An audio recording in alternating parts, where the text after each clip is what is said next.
Hablar de la herejía, la heterodoxia y las formas en que se desarrolló la apostasía a través de la historia es cuando más interesante, emocionante y sobre todo polémico. A partir de hoy y en los siguientes videos, nos introduciremos en este fascinante mundo. Conoceremos a sus protagonistas y las acciones que los llevaron a rechazar la fe en Boga. Acompáñanos en este viaje por siglos de persecución y muerte, originados por rechazar el status quo.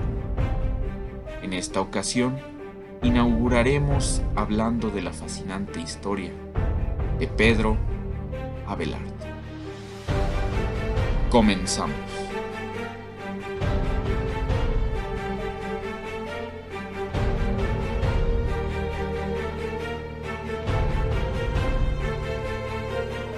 Pedro Abelardo fue un teólogo francés que ejerció una significativa influencia en el desarrollo de la filosofía escolástica. No obstante, sus obras fueron condenadas por heréticas en 2 ocasiones. De ahí el expresivo título de su autobiografía, Historia Calamitatum, Historia de mis calamidades. Nacido en Palet, cerca de Nantes, en 1079, discípulo de los principales pensadores cristianos de su época, pronto destacó por su brillantez y cobró gran prestigio como profesor de filosofía en París, donde congregaba a gran número de alumnos. Nombrado preceptor de una joven aristócrata llamada Eloísa, se hicieron amantes y cuando el escándalo llegó a oídos de Fulberto, el tío de la joven, Abelardo fue torturado y castrado, además de perder la cátedra, y Eloísa recluida en un convento, donde permaneció fiel a su amado maestro hasta la muerte.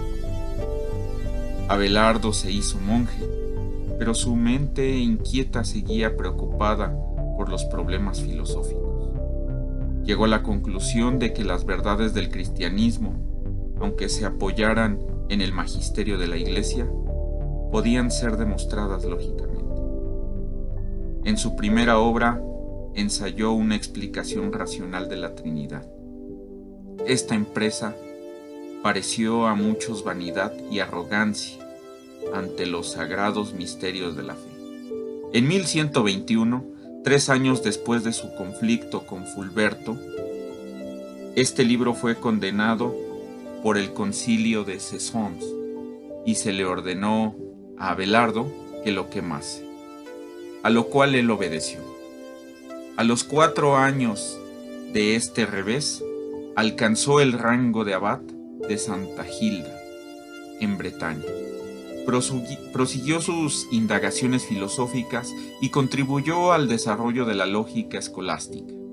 En 1136 se le permitió regresar a París y reanudar la docencia. Frente a la fe del Carbonero, Abelardo propugna el uso de la duda racional que induce a investigar, de donde resulta, en último término, la verdad.